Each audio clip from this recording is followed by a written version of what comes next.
Ever wondered why some cyber threats are deemed more dangerous than others? Well, the answer to that lies in the realm of vulnerability classification in cybersecurity. This is an essential process that helps in identifying and prioritizing threats. But why is it so important, you may ask? Consider it like this. Without classification, we would be facing an overwhelming number of vulnerabilities, without knowing which ones pose the greatest risk. It's like trying to find a needle in a haystack, but with vulnerability classification, we can sort through this haystack with ease. We can identify the threats that need immediate attention, and those that can be addressed later. This not only saves time and resources, but also enhances the overall security posture of an organization. In essence, vulnerability classification is the traffic signal of the cyber world. It directs us, helping to prevent chaos and potential security breaches. Without vulnerability classification, the cyber world would be like a city without traffic signals, chaotic and prone to accidents. So, what exactly is vulnerability classification and how does it work? In the realm of cybersecurity, a vulnerability can be defined as a weakness or flaw in a system that could be exploited by a threat actor, leading to an unauthorized access or control over the system. Now imagine an ocean teeming with different kinds of vulnerabilities. The task of identifying each one, understanding its nature and potential impact, can be akin to finding a needle in a haystack. That's where vulnerability classification comes into play. Vulnerability classification is like a sorting hat that categorizes vulnerabilities based on various parameters. The first is the potential impact. How severe could the damage be if this vulnerability were exploited? Would it cause a system to crash, or could it result in a full-blown data breach? The second parameter is the ease of exploitation. Is the vulnerability low-hanging fruit that any script kiddie with a laptop could exploit? Or does it require a sophisticated hacker with state-of-the-art tools and a deep understanding of the system's architecture? The third parameter is the value of the compromised system. Is the vulnerability in a low-value target that's not worth a hacker's time? Or is it in a high-value system that contains sensitive information or controls critical infrastructure? Now, when it comes to classifying these vulnerabilities, one widely used system is the Common Vulnerability Scoring System, or CVSS for short. CVSS assigns a score from 0 to 10 to each vulnerability, based on its severity.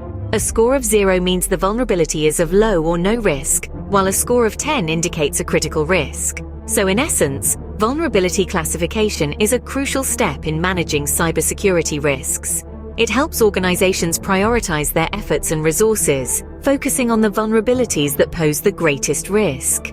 Just as we classify animals into species and subspecies, vulnerabilities too are classified to understand and manage them better. Now let's dive deeper into the parameters that determine a vulnerabilities classification. As we delve into the nitty-gritty of vulnerability classification, three key factors come into play: the potential impact on the system or data, the ease with which the vulnerability could be exploited, and the value of the compromised system. Each of these parameters is critical in determining the severity and classification of a vulnerability. Firstly, the potential impact on the system or data is fundamentally important. Consider a weak password policy, for example. If an attacker manages to crack a password, the consequences could range from minor disruptions to catastrophic data loss. A system where a breached password puts high-value data at risk would likely be considered a severe vulnerability. Secondly, we need to consider how easy it is to exploit the vulnerability.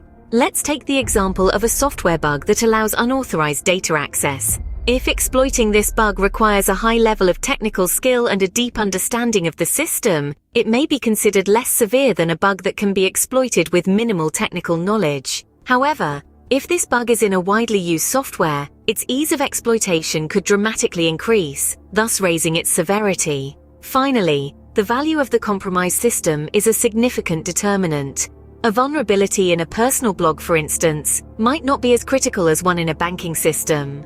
The potential damage caused by the exploitation of a vulnerability in a high-value system could be colossal, not just in terms of data loss, but also in financial and reputational damage. By understanding these parameters, we can begin to build a picture of a vulnerabilities classification. It's not just about identifying vulnerabilities, but about understanding their potential impact, how easy they are to exploit, and what could happen if they were successfully exploited. This understanding helps us make informed decisions about where to focus our efforts and resources. By analyzing these parameters, one can prioritize which vulnerabilities need immediate attention and which can be addressed later. So, how does vulnerability classification contribute to cybersecurity management?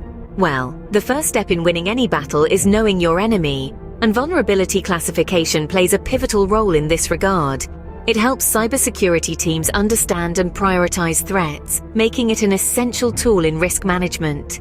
Think of it like a triage system in a hospital. Just as medical teams prioritize patients based on the severity of their conditions, vulnerability classification allows cybersecurity teams to address the most dangerous threats first. Moreover, vulnerability classification is not just about immediate threats. It also shapes long-term security strategies. By identifying recurring patterns and trends in vulnerabilities, cybersecurity teams can anticipate future threats and take proactive steps to mitigate them. In addition, it aids in decision-making during incident response. With a clear understanding of the vulnerabilities at hand, teams can react faster and more effectively to security incidents. In cybersecurity, knowing your enemy is half the battle won, and vulnerability classification helps us do just that.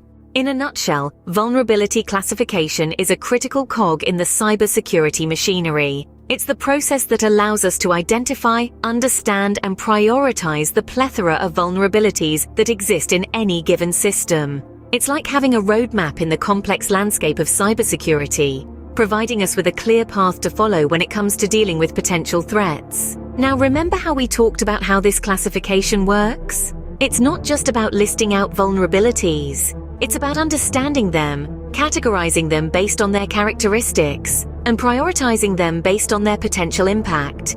And let's not forget the important role it plays in cybersecurity management. It's like the compass that guides a ship in the vast ocean of the cyber world.